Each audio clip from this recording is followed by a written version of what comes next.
You wake up in a world where success is promised to everyone, yet most live in quiet desperation. The motivational gurus preach that anyone can achieve greatness, that persistence alone guarantees victory. But history whispers a darker truth. For every victor, there are thousands who never crossed the finish line, not because they didn't try, but because they never understood the game they were playing.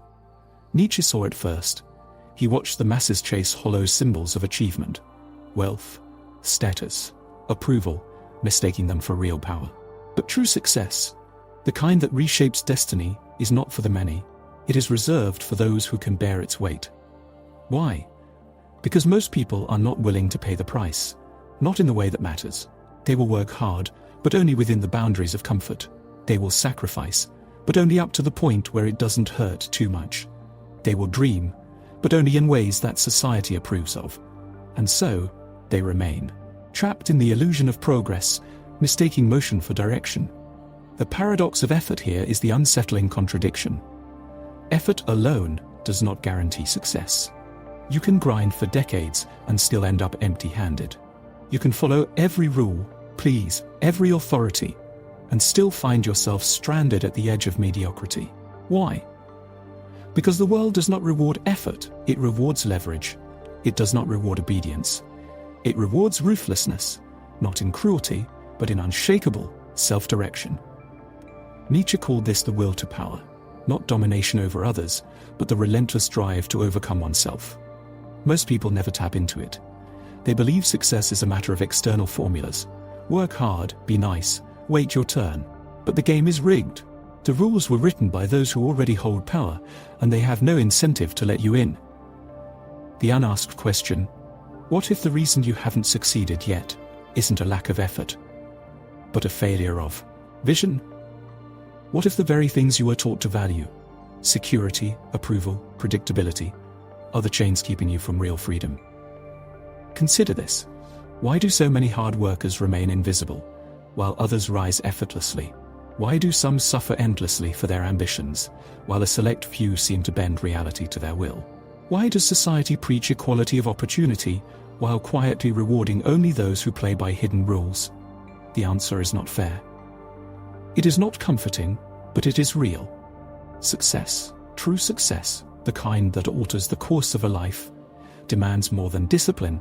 It demands a transformation, a shedding of the old self, the comfortable lies, the fear-driven obedience. Most will never do it. They would rather cling to their chains than face the terrifying freedom of their own potential. The fork in the road, this is where you must choose. Will you continue chasing the facsimile of success, the one sold to you in motivational speeches and corporate slogans? Or will you confront the raw, unfiltered truth that most are destined to fail, not because they are unlucky, but because they refuse to see the game for what it is? The next section will tear open the hidden machinery behind this illusion. It will reveal why most people are psychologically and philosophically wired to lose, and why, until now, you may have been one of them. The question is no longer whether you want success. The question is, are you willing to become someone who can actually handle it? The comfortable lie there is a silent killer lurking beneath the surface of every unfulfilled life. A force so pervasive that most never notice its grip until it's too late. It is not lack of talent. It is something far more insidious, the addiction to comfort disguised as virtue. Society has conditioned you to believe that suffering is the enemy, that pain is a sign of failure, that hardship is something to avoid at all costs.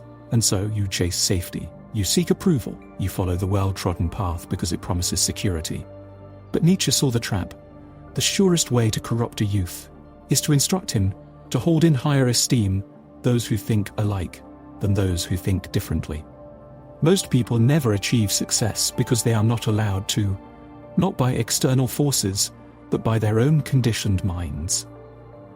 The herd instinct from the moment you are born, you are molded. Education teaches you to obey. Religion teaches you to submit. Capitalism teaches you to consume. And the moment you dare to question, to step outside the invisible fences of convention, you are met with resistance, not just from others, but from your own psyche. Carl Jung called this the shadow. the part of yourself that has been suppressed to fit in. Society rewards conformity, so you learn to silence your deepest instincts. You trade your wild, untamed potential for the illusion of belonging. But here's the tragedy.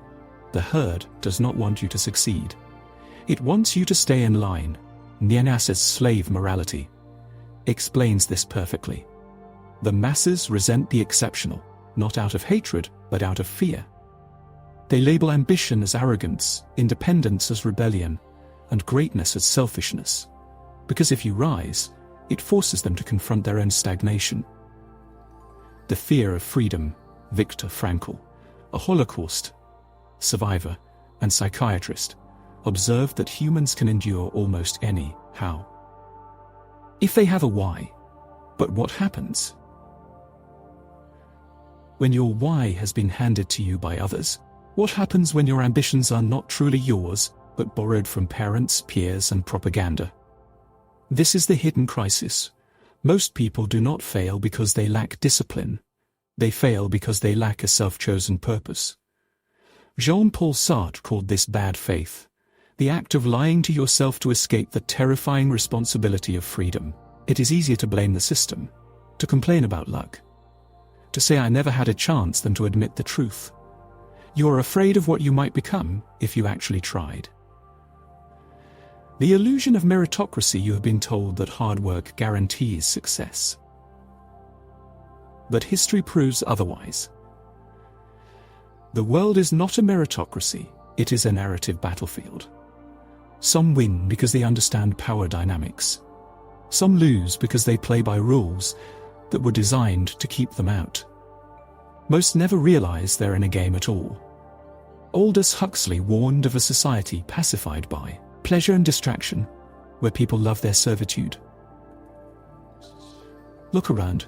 How many spend their lives chasing promotions in broken systems, validation on social media, or fleeting pleasures that leave them emptier than before? They are not lazy. They are asleep. The psychological chains. Why does this happen? 3 core mechanisms keep people trapped. The Dunning-Kruger effect. Most overestimate their competence because they lack the self-awareness to see their own ignorance. They believe they are doing everything right, blind to the fact that their efforts are misdirected. The Stockholm syndrome of comfort. Humans bond with their captors. You cling to jobs you hate, relationships that drain you, and dreams that aren't yours, because the devil you know feels safer than the unknown. The sunk cost fallacy. You continue down a failing path simply because you've already invested time, energy, or identity into it. Pride chains you to mediocrity. The Nietzsche escape. Nietzsche's answer was radical. Become who you are, not who you were told to be, not who society rewards, but the uncompromising, undomesticated version of yourself that you've been suppressing. This is not about positive thinking or motivational platitudes. It is about ruthless self-honesty. What have you been avoiding because it terrifies you? What truths about yourself have you buried to stay acceptable? How much of your life is performance, and how much is real? Most will never ask these questions. That is why most will never succeed. The turning point, the first step, is not action. It is awakening. Realizing that you have been sleepwalking, that the rules you followed were illusions, that success, as you've been taught to pursue it, may be the very thing keeping you from true power. But awakening is painful. It means admitting that parts of your life have been a lie. It means facing the void of uncertainty. No wonder most retreat into distraction. Yet for those who dare, the game changes entirely. The silent war inside you every day, an invisible battle rages, not in the world around you, but in the recesses of your own mind. It is a war between who you are and who you could be. Most never realize they are losing this war until it's too late. Success is not stolen from you in a single dramatic betrayal. It is eroded, slowly, imperceptibly, by the 1,000 tiny compromises you make to avoid discomfort. You tell yourself, I'll start tomorrow. I don't have the right connections. It's too late for me. These are not excuses. They are symptoms of a deeper sickness, the psychological toll of living a life that is not yours. The neurological betrayal. Your brain is wired for survival, not greatness. It clings to familiarity, even when familiarity is killing you. Studies in neuroplasticity reveal a cruel irony. The more you repeat a habit, even a destructive one, the more your brain rewires itself to make that habit effortless. This is why procrastination feels easier than action. Self-doubt feels more natural than confidence. Mediocrity becomes comfortable, while ambition feels like a threat. Your mind, left unchecked, becomes your own jailer. The social hallucination. Look around. How many people do you know who are truly alive? Not just going through the motions, not just surviving, but burning with purpose. Most aren't. They are ghosts, haunting their own lives, trapped in routines they never chose, performing roles written for them by others. This is the great tragedy of modern existence. You can spend decades believing you are free while living someone else's script. You chase money, thinking it will buy freedom, only to sell your soul for it. You seek love, but only the kind that doesn't demand your full intensity. You dream, but only dreams small enough to avoid ridicule. And the worst part, you don't even notice. The illusion of progress. You've been tricked into believing that busyness equals purpose. That if you're exhausted, you must be doing something meaningful. But exhaustion is not a badge of honor. It's often a sign that you're running in circles. The corporate climber who sacrifices health, relationships, and passion for a title that leaves him empty. The artist who abandons her true voice to chase trends and algorithms. The parent who lives through their child because they gave up on their own dreams. These are not failures of effort. They are failures of vision, of forgetting or never realizing that success is not about external validation, but internal sovereignty.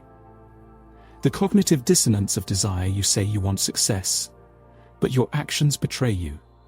You claim to want wealth, but you refuse to study money or take financial risks. You say you crave love, but you hide your true self to avoid rejection. You insist you desire greatness, but you surround yourself with people who tolerate mediocrity. This is the lie you live every day.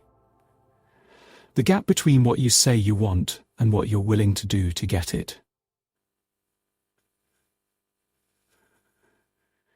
Nietzsche called this the will to nothingness, the subconscious preference for emptiness over the terrifying responsibility of real desire. The cultural hypnosis from birth. You are fed a narrative, follow the rules, and you'll be rewarded. Be nice, and life will be fair. Work hard, and success will come. These are fairy tales. The truth? Rules are made by those in power to keep power. Niceness is often cowardice in disguise. Hard work without direction is a form of self-sabotage. Yet you cling to these myths because the alternative, accepting that no one is coming to save you, is too terrifying to face. The fork in the road. Now you see the trap.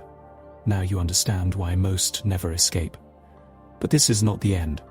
This is where the real work begins.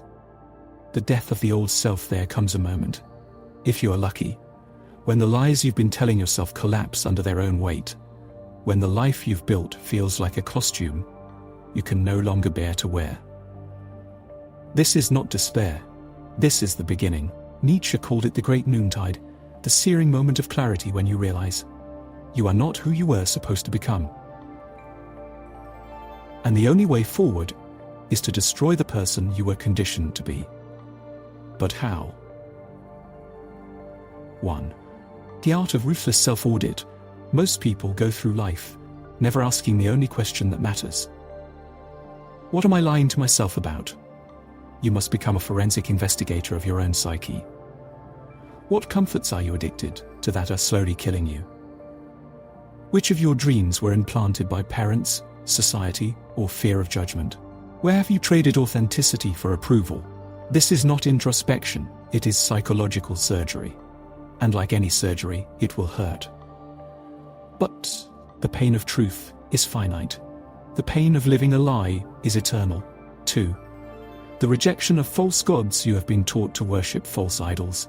The god of security. Just get a stable job. The god of approval. What will people think? The god of busyness. If I'm exhausted, I must be doing something right. These are not virtues. They are chains disguised as salvation. The rebel's first act is iconoclasm, the deliberate smashing of mental idols. You must develop what the Stoics called the inner citadel, a fortress of self-definition so strong that no external opinion can shake it free. The cultivation of controlled madness. All great breakthroughs look like madness before they look like genius. Van Gogh painted masterpieces while institutionalized. Nietzsche wrote his greatest works as he descended into insanity. Steve Jobs was fired from his own company before returning to save it. There is a necessary irrationality to true success, a willingness to bet on yourself when all evidence says you should quit. This is not blind faith. It is strategic defiance, the understanding that normal thinking leads to normal results, and normal results are another word for mediocrity. 4. The mastery of strategic suffering. Most people spend their lives avoiding pain. The rebel learns to choose their pain. The pain of discipline over the pain of regret. The pain of isolation over the pain of toxic relationships. The pain of uncertainty over the pain of stagnation. This is Nietzsche's amor fati, the love of fate. Not passive acceptance, but active embrace of the struggle that forges greatness. If you want to be a writer, you don't just write. You adopt the identity "I am a writer," and let that identity dictate your actions. If you want to be an entrepreneur, you don't just start a business. You kill the part of you that craves the safety of employment. Identity is destiny. Most fail because they try to change behaviors without changing who they believe themselves to be. The rebel's daily practice morning invocation. Ask, what will I do today that my former self would fear? Midday checkpoint. Audit, am I acting from courage or comfort? Evening execution. Review. Where did I compromise today? Where did I conquer? This is not positive thinking. This is psychological warfare against your own limitations. The price of freedom. Understand this. Rebellion has consequences. You will lose friends. You will be called arrogant. You will face moments of crushing doubt. This is not failure. This is the cost of admission to a life most will never know. Nietzsche's Übermensch is not born. He is forged in the fire of continuous self-overcoming. The question is, are you willing to walk through that fire? The great disillusionment. You stand now at the precipice of understanding. The moment when all of the fragments of truth you've gathered coalesce into a single devastating revelation. Success was never the goal. The riches, the status, the accolades, these were never the point. They were merely the byproducts of something far more profound, the complete annihilation of the false self. Nietzsche glimpsed this when he wrote, "Become what you are, not achieve what you want, not acquire what others value. Become." This is the ultimate truth that separates those who merely survive from those who transcend. But the moment you grasp it, you find yourself empty. Why? Because what you truly craved was never the trophy, it was the person you had to become to earn it. The entrepreneur doesn't want money. He wants to prove his vision was right. The artist doesn't want fame. She wants confirmation that her truth resonates. The philosopher doesn't want followers. He wants to know his thoughts have weight. This is why most remain perpetually unsatisfied even after succeeding. They were chasing reflections while ignoring the substance. 2. The death of comparison. Here lies the great emancipation. There is no such thing as universal success. The metrics you've been measuring yourself against, income brackets, social media likes, corporate hierarchies, are collective hallucinations. They exist because enough people agreed to pretend they matter. The moment you realize this, you become unstoppable. Not because you're suddenly more capable, but because you've changed the game entirely. Van Gogh didn't paint to sell. Kafka didn't write to publish. Socrates didn't philosophize to be admired. They created because creation was their nature. The rest was noise.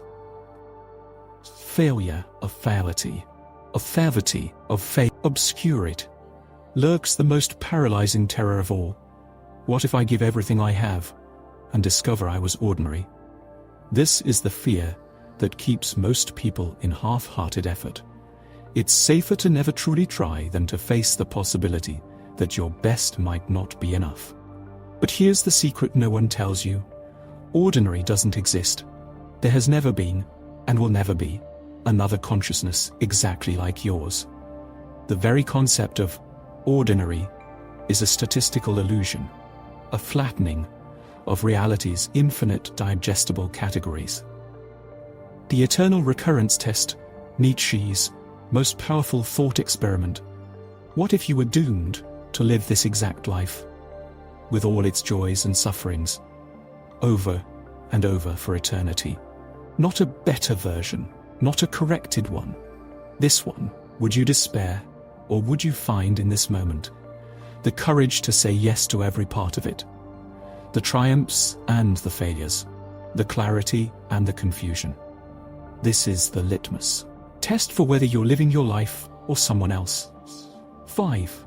The ultimate realization. After all the struggle, after all the self-overcoming, you arrive at the simplest and most difficult truth. Success is not something you achieve. It's something you embody. It's in the unshakable certainty that you are living according to your own values. It's in the willingness to be misunderstood for years while staying true to your path. It's in the quiet moments when you realize you would rather be this version of yourself, flawed but authentic, than any polished imitation. This is why success isn't for everyone, because most would rather wear borrowed crowns than forge their own. The last question as you stand at this crossroads of understanding, one final question remains. Now that you know, what will you do differently tomorrow? Not in a year, not when conditions are perfect. Tomorrow, will you begin that project you've been rationalizing away? Have that difficult conversation you've been avoiding? Remove that one comfort that's been coddling your weakness? The answer doesn't require words. It will reveal itself in your actions. The final words, Nietzsche's greatest gift wasn't his philosophy. It was his uncompromising demand that we live our truths, not just contemplate them. This is where our journey ends, not with answers, but with a mirror. Look into it.